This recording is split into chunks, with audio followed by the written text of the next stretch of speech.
काव्या एक दिन फोन पर अपनी माँ से बातें कर रही थी और उनसे अपने ससुराल वालों की चुगली कर रही थी। माँ, मेरी जेठानी तो पढ़ी लिखी है, लेकिन काम एकदम अनपढ़ों जैसे करती है।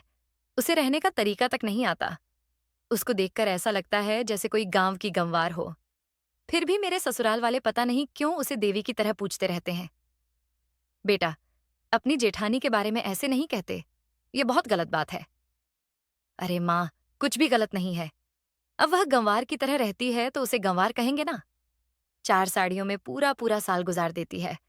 किसी भी चीज का बिल्कुल सेंस ही नहीं है।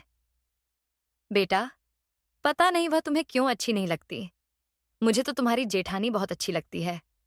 कितने अच्छे से बातें करती है। मेरे और तुम्हारे पापा का कितना सम्मान करती है जब हम दोनों वहां पर आते हैं। माँ, बस एक तुम्हारी ही कमी रह गई थी। तुम भी उसी के गुणगान करो। मैं फोन रखती हूँ। कहकर काव्या ने गुस्से में फोन काट दिया और मन ही मन बड़बड़ाने लगी। क्या करूं मैं ऐसा जिससे सारे घर वालों के ऊपर से मेरी जेठानी का भूत उतर जाए। एक दिन काव्या की जेठानी शालिनी मार्केट से घर के जरूरी बर्तन लेकर आई थी। उन्हें देखकर काव्या ने कहा, भाभी, आप बिल्कुल अनपढ़ हैं क्या? आपको पढ़ना लिखना नहीं आता? अरे, बर्तनों को लेने से पहले उनकी ब्रांड तो देख लेती। कुछ भी उठाकर ले आई हो। अरे नहीं काव्या, ये बहुत ही अच्छे बर्तन हैं। मम्मी जी वहीं से सारे बर्तन लाती हैं। उन्होंने ही मुझे यह दुकान बताई थी। अब काव्या को समझ में नहीं आ रहा था कि वह क्या बोले, क्योंकि अब बात सासू माँ पर आ गई थी। ठीक है, मुझे क्या करना, आप जाने और मम्मी जी जाने। दरअसल काव्या के पापा एक बिजनेसमैन थे, इसीलिए काव्या के अंदर पैसों का बहुत ज्यादा घमंड था। वह अभी भी अपने मायके की अमीरी अपने ससुराल वालों पर दिखाती रहती थी। इसी तरह काव्या छोटी छोटी बातों पर अपनी जेठानी को नीचा दिखाया करती थी और शालिनी चुपचाप सुन लिया करती थी। जब काव्या अपनी जेठानी शालिनी को अनपढ़, गंवार और जाहिल बोलती थी, तो शालिनी को बुरा तो बहुत लगता था। फिर शालिनी मन ही मन सोचती थी, कोई बात नहीं, अभी छोटी है, धीरे धीरे सब समझ जाएगी। उसके बाद वह सब नहीं बोलेगी। एक दिन की बात है, शालिनी सीढ़ियों से नीचे उतर रही थी। उसका पैर मुड़ गया और वह सीढ़ियों से नीचे गिर पड़ी। शालिनी की चीखने की आवाज उसकी सासू माँ के कानों में पड़ी। वह अपने कमरे से दौड़ते हुए बाहर आईं और देखा तो शालिनी जमीन पर पड़ी थी। उन्होंने अपने पति और काव्या को आवाज दी। दोनों बाहर आए और फिर शालिनी को उठाकर उसके कमरे में लिटाया। खैर, भगवान की दया से ज्यादा चोट नहीं आई थी, सिर्फ पैर मुड़ गया था। इसीलिए शालिनी को कुछ दिनों तक आराम करना पड़ा।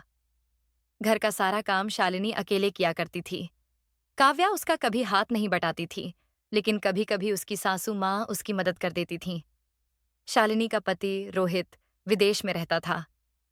शालिनी अपनी सास ससुर और देवर के साथ रहती थी, लेकिन जब से उसकी देवरानी काव्या आई थी, उसने तो घरवालों का जीना हराम कर रखा था। आए दिन घर में झगड़ा होता रहता था। शालिनी की देखभाल उसकी सासू माँ ने ही की। शालिनी पूरी तरह ठीक हो गई थी। ठीक होने के बाद शालिनी ने घर की जिम्मेदारी फिर से अपने कंधों पर ले ली। काव्या चाहती थी कि घर वाले सब उसकी हाँ में हाँ मिलाएं, लेकिन घर वाले शालिनी की तरफदारी किया करते थे। ये काव्या को बिल्कुल भी अच्छा नहीं लगता था।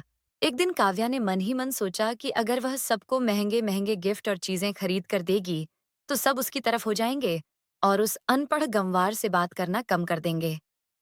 तो आइए देखते हैं कि काव्या की चाल कामयाब होती है या नहीं। धीरे धीरे करके कुछ दिन गुजर गए। फिर एक दिन काव्या ऑफिस से घर आई तो उसने कहा, मम्मी जी, देखिए, मैं आप सबके लिए क्या लेकर आई हूं। काव्या ने अपनी सास सावित्री जी से कहा। काव्या ने सास ससुर पति सबके लिए महंगे कपड़े लेकर आए थे, लेकिन वह अपनी जेठानी शालिनी के लिए कुछ भी लेकर नहीं आई थी। शाम को किचन में शालिनी को जाते देखकर काव्या ने कहा, भाभी, सुनिए ना, ये लीजिए, बच्चों के लिए नया टैबलेट लेकर आई हूं। शालिनी ने कहा, काव्या, यह बात मैंने तुम्हें पहले भी समझाई थी और आज फिर कह रही हूं। इतने महंगे गिफ्ट हर महीने लाने की क्या जरूरत है? पैसे की बचत भी करना सीखो। आज की बचत ही कल हमारे काम आती है। तुम पूरी तनख्वाह क्यों खर्च कर देती हो? पूरे 1 महीने की मेहनत के बाद ये पैसे आते हैं और तुम खर्च करने में एक पल भी नहीं लगाती। मैं तुम्हें तुम्हारी भलाई के लिए ही कह रही हूँ। इतना सुनते ही काव्या को गुस्सा आ गया। उसने कहा, भाभी, मुझे पता था कि आप अपना लेक्चर ज़रूर देंगी। इसीलिए मैं आपके लिए कुछ भी नहीं लाई थी और ना ही आगे से कभी लेकर आऊँगी। दरअसल, आप ये सब मेरी भलाई के लिए नहीं, अपनी जलन में कह रही हैं। आपको जलन होती है कि मैं आपसे ज़्यादा कमाती हूँ। आप सबके लिए इतने महँगे गिफ्ट ला ही नहीं सकतीं, क्योंकि इसके लिए बड़ा दिल चाहिए, जो आपके पास तो बिल्कुल भी नहीं है। आपको पता है, आप ये सब क्यों कर रही हैं? क्योंकि आप एक मिडिल क्लास और बहुत ही कंजूस औरत हैं। ये सब सुनकर शालिनी की आंखों में आंसू आ गए। उसने तो कभी सोचा भी नहीं था कि उसकी देवरानी उससे इस तरह बात करेगी। शालिनी तो अपनी देवरानी से बहुत प्यार करती थी, लेकिन काव्या तो हमेशा बात-बात पर अपनी जेठानी को उसकी औकात याद दिला देती थी। शालिनी को ज्यादा बात करने की आदत नहीं थी। वह जितना जरूरी होता था, बस उतना ही बोलती थी, क्योंकि वह स्वभाव से बहुत शांत थी। शालिनी चुपचाप अपने कमरे में जाने लगी। तभी उसकी सास, सावित्री जी, ने कहा, रुको, शालिनी, तुम्हें इस तरह से यहाँ से जाने की जरूरत नहीं है। काव्या, तुम्हारी देवरानी है और तुम जेठानी होकर उसकी बातें सुनती रहती हो। शालिनी, हर समय शांत रहना अच्छा नहीं होता। कभी कभी अगर सामने वाला तुम्हारी बेइज्जती करे, तो उसके सामने बोलना भी जरूरी होता है। और हाँ, काव्या, तुम्हारे मम्मी पापा तो इतने अच्छे हैं। तुमने अपने मम्मी पापा को कभी शालिनी से बात करते हुए देखा है? वह कितने प्यार से शालिनी से बात करते हैं और उसे बेटी बेटी कहते रहते हैं। फिर तुम इतनी बदतमीजी से अपनी जेठानी से कैसे बात कर सकती हो? क्या तुम्हें इतना भी नहीं पता कि अपनी जेठानी से कैसे बात करते हैं? कहते हैं, बच्चे माता पिता से ही सीखते हैं, लेकिन तुमने ये सब कहाँ से सीखा? इस तरह बदतमीजी से बात करना? और हाँ, शालिनी ने जो भी तुमसे कहा था, वह तुम्हारी भलाई के लिए, तुम्हें बचत करने के लिए कहा था, और तुम उसको जलन और कंजूसी का नाम दे रही हो। छोटी बहू, आज एक बात मेरी तुम बहुत ध्यान से सुन लो। तुम्हारे ये महंगे गिफ्ट या कोई और चीज मेरी बड़ी बहू शालिनी की जगह नहीं ले सकती।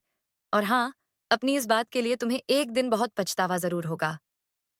काव्या को बहुत ज्यादा गुस्सा आ गया था अपनी सासू माँ की बातें सुनकर। इसीलिए वह पैर पटकते हुए अपने कमरे में चली गई। काव्या ने अपने पति अक्षय को यह सारी बात बताई। उसने अक्षय से कहा, मम्मी जी को मुझे यह सब बोलने की जरूरत नहीं थी। अरे, मैं तो सबसे प्यार करती हूँ, इसीलिए सबके लिए महंगे महंगे गिफ्ट लेकर आती हूँ। और ये लोग ऊपर से मुझे ही सुनाते हैं। हद होती है हर चीज की। एक तो उनके लिए सब कुछ करो, और फिर इनकी चार बातें भी सुनो। पता नहीं भाभी ने घर वालों पर कौन सा जादू कर दिया है, जो सब उनकी चापलूसी करते रहते हैं। मम्मी जी को तो इस बात पर खुश होना चाहिए कि मैं सबके लिए महंगे महंगे गिफ्ट लेकर आती हूँ, लेकिन वह तो हमेशा भाभी की ही साइड लेती हैं। अक्षय, बुरा मत मानना, लेकिन मैं चाहे जितनी भी कोशिश कर लूं, भाभी की जगह कभी नहीं ले सकती, क्योंकि मैंने लव मैरिज की है और जेठानी जी मम्मी जी की पसंद की हुई बहू हैं। इसीलिए मम्मी जी भाभी को ज्यादा प्यार करती हैं। और उसने पूरी बात बताई। अक्षय, मैं तुम्हें साफ साफ बता देती हूँ, अगर अब की बार ऐसा कुछ हुआ, तो फिर मैं चुप नहीं रहूंगी। इस बार तो मैंने मम्मी जी की बातें चुपचाप सुन ली थीं, लेकिन अगली बार से ऐसा नहीं होगा। लव मैरिज की है, इसका मतलब ये नहीं कि मैं सबकी बातें सुनती रहूंगी। मुझे भी बोलना आता है। और अगर मैंने किसी को कुछ बोल दिया, तो फिर सबको बुरा लगेगा कि मैं छोटी होकर पलटकर जवाब देती हूँ। बड़ों का सम्मान नहीं करती, उनका अपमान करती हूँ। यही सारी बातें फिर घर में होती रहेंगी। थोड़ी देर बाद अक्षय ने कहा, काव्या, आज एक बार फिर मैं भी तुम्हें समझा रहा हूँ कि तुम जितना गलत भाभी को समझती हो, वह उतनी ही समझदार और सुलझी हुई है। भाभी ने हमेशा इस घर को जोड़कर रखा है। अगर तुम उन्हें समझने की कोशिश करोगी, तो तुम्हें समझ में आएगा कि वह कभी भी किसी के साथ कुछ गलत नहीं करती। उन्हें जो सही लगता है, वह बस वही बोलती हैं। उनकी बातों को मानना या न मानना, वह तुम्हारे हाथ में है। और मेरे हिसाब से भी भाभी ने जो भी कहा है, वह बिल्कुल सही कहा है। इस तरह पैसे बर्बाद करना बहुत अच्छी बात नहीं होती। कल को अगर हमें कोई जरूरत पड़ जाए, तो फिर हम किसके आगे हाथ फैलाएं? एक बार तुम खुद इस बारे में सोचो। और हाँ, भाभी तुमसे तो कभी जलन रख ही नहीं सकती, क्योंकि उन्होंने ही पूरे घर को हमारी शादी के लिए राजी किया था। सबने हम दोनों की शादी के लिए साफ साफ मना कर दिया था। एक भाभी ही थीं, जो हम लोगों के साथ खड़ी थीं। और आज तुम उन्हीं को भला बुरा कह रही हो। तुम्हें पता है, मम्मी पापा को मनाने के लिए भाभी ने कितनी मिन्नतें की थीं। तब जाकर कहीं मम्मी पापा हम दोनों की शादी के लिए माने थे। देखो अक्षय, तुम भी नहीं समझ रहे हो। अरे, तुम तो मुझे समझने की कोशिश करो कि मैं क्या कहना चाहती हूँ। अक्षय, मैं कोई छोटे-मोटे घर की बेटी नहीं हूँ। मुझे आज तक पैसों की कभी कोई कमी नहीं हुई। और तुम भी यह अच्छी तरह जानते हो। मैं अपने शौक के लिए ही नौकरी करती हूँ, वरना मैं जो चाहूँ, वह मेरे पापा मुझे तुरंत दिला सकते हैं। पापा का इतना बड़ा बिज़नेस है, मैं क्यों बचत की चिंता करूँ? काव्या ने कहा। मेरा जो मन करता है, मैं वही करती हूँ। ये भी तुम बहुत अच्छे से जानते हो। हाँ काव्या, मैं जानता हूँ कि तुम्हारा जो मन करता है, तुम वही करती हो। लेकिन तुम भाभी और माँ की बात भी समझने की कोशिश करो ना। अब तुम्हारी शादी हो गई है। अब तुम अपने खर्चों के लिए अगर पापा से पैसे लोगी, तो मुझे बिल्कुल भी अच्छा नहीं लगेगा। हमारे पास जितने पैसे हैं, हमें उतने में ही अपना देखना चाहिए और इमरजेंसी के लिए हमें कुछ बचाकर भी रखना चाहिए। अक्षय, मैं अब बहुत ज़्यादा परेशान हो गई हूँ। हर समय पैसे, पैसे, पैसे। खर्च कर दिए पैसे, तो क्या हो गया? मेरे पैसे थे, मैं चाहे जैसे खर्च करूँ। मेरे पैसे खर्च करने से मम्मी और भाभी को इतनी दिक्कत क्यों हो रही है? मैं उनके पैसे तो नहीं खर्च कर रही। काव्या, अब तुम बहुत ज़्यादा बदतमीज़ी कर रही हो। मैंने तुमसे लव मैरिज की है। इसका मतलब यह नहीं कि तुम मेरी फैमिली की बेइज्जती करती जाओगी और मैं चुपचाप खड़ा सुनता जाऊंगा। अक्षय को इस तरह गुस्से में देखकर अब काव्या चुप हो गई। अगले दिन रविवार को काव्या दोस्तों के साथ घूमने जा रही थी। तभी उसकी नजर हॉल में बैठी जेठानी पर पड़ी। उसने गुस्से से अपना पर्स उठाया और फोन हॉल की टेबल पर ही भूल गई। शालिनी ने अपनी देवरानी को आवाज देनी चाहिए तो सासू माँ ने रोक लिया और कहा, जाने दो, वैसे भी एक फोन है उसके पास। अभी आवाज दोगी तो बेकार में तुम्हें उसकी नाराजगी झेलनी पड़ेगी। शालिनी, तुम उसके किसी भी काम में दखलंदाजी मत किया करो। उसे जो करना है करने दो, क्योंकि वह कुछ भी समझने वाली नहीं है। शालिनी ने हूं कहते हुए फोन रखा और अपनी सासू माँ से कहा, वैसे सासू माँ, मुझे उसकी बातों का बुरा नहीं लगता। मैं तो जानती ही हूं कि वह कैसी है। और फिर वह मेरी देवरानी नहीं, छोटी बहन जैसी है। तो फिर अगर छोटी बहन कुछ कह भी देती है तो उसमें बुरा क्या मानना? शालिनी, इतना भी सीधा बनने की जरूरत नहीं है कि कोई बिना गलती के तुम्हें 4 बातें सुनाकर चला जाए और तुम सुन रहे हो। थोड़ी देर बाद शालिनी ने देखा तो काव्या के फोन पर उसके भाई का फोन आ रहा था। शालिनी ने फोन उठाकर हेलो बोलना चाहा कि तभी उसने बिना आवाज सुने रोते हुए बताया, दीदी, जल्दी अस्पताल आ जाओ। पापा को अस्पताल लेकर जा रहे हैं। बस इतना कहकर उसने फोन रख दिया। शालिनी ने जल्दी से अपनी सासू माँ को बुलाया और उन्हें बताया कि काव्या के पापा को उसका भाई अस्पताल लेकर जा रहा है। पता नहीं उन्हें क्या हुआ है। शालिनी के साथ उसका पूरा परिवार अस्पताल पहुंचा। वहां जाकर पता चला कि उसके पापा के पार्टनर ने उन्हें धोखा दे दिया और धोखे से सब कुछ अपने नाम कर लिया है। काव्या का भाई अभय मुंह पर हाथ रखकर बेंच पर बैठा रो रहा था। तभी शालिनी ने उसके सिर पर हाथ रखते हुए कहा, अभय, क्या बात है? अपनी बड़ी बहन को नहीं बताओगे? अभय आश्चर्य से शालिनी को देखने लगा और उसको सारी बात बताई कि अभी पैसे जमा नहीं किए गए तो डॉक्टर इलाज नहीं करेंगे। मुझे और मम्मी को पापा ने पैसों की कभी कोई डिटेल नहीं बताई, इसीलिए मुझे और मम्मी को कुछ भी नहीं पता और मुझे समझ में नहीं आ रहा कि मैं कैसे और क्या करूं। पापा के ऑपरेशन के लिए अस्पताल में पैसे कहाँ से जमा करूं? हमारे पास इतने पैसे भी नहीं हैं। और काव्या दीदी भी फोन नहीं उठा रही। अब मैं क्या करूं दीदी? मुझे कुछ समझ में नहीं आ रहा। पापा का ऑपरेशन कैसे होगा? अगर पापा का ऑपरेशन नहीं हुआ तो वो बच नहीं पाएंगे। दीदी, मुझे लग रहा था कि काव्या दीदी आ जाएंगी तो सब कुछ ठीक हो जाएगा, लेकिन वह कहाँ है मुझे पता ही नहीं। शालिनी ने कहा, अभय, काव्या आज फोन घर पर ही भूल गई थी, इसीलिए जब तुमने फोन किया था तो वह फोन मैंने ही उठाया था। उसे तो अभी तक कुछ पता ही नहीं कि उसके पापा के साथ क्या हुआ है। अभय को समझाने के बाद शालिनी ने कहा, लाओ, मुझे बिल दो और तुम आंटी के पास जाओ। अभी उन्हें तुम्हारी जरूरत है। तुम उनके पास बैठो, तब तक मैं यहाँ का देखती हूँ कि कैसे क्या करना है। मैं थोड़ी देर में आती हूँ। कहकर शालिनी काउंटर के पास गई और वहां पर रुपए जमा किए। काव्या के पास जो दूसरा नंबर था वह उसके भाई को पता नहीं था, इसीलिए काव्या जब शाम को घर वापस आई तो उसने घर पर आकर अपने फोन को चेक किया। काव्या ने फोन पर अपने भाई के इतने सारे मिस्ड कॉल देखकर बहुत ज्यादा परेशान हो गई। तभी उसको अभय का मैसेज रिसीव हुआ, जिसमें उसने लिखा था, दीदी, पापा की हार्ट सर्जरी हो रही है, अर्जेंट पैसे चाहिए। और उसने उस मैसेज में पूरी बात लिखकर बताई। काव्या भागती हुई अस्पताल पहुंची। तब तक उसके पापा का ऑपरेशन हो चुका था।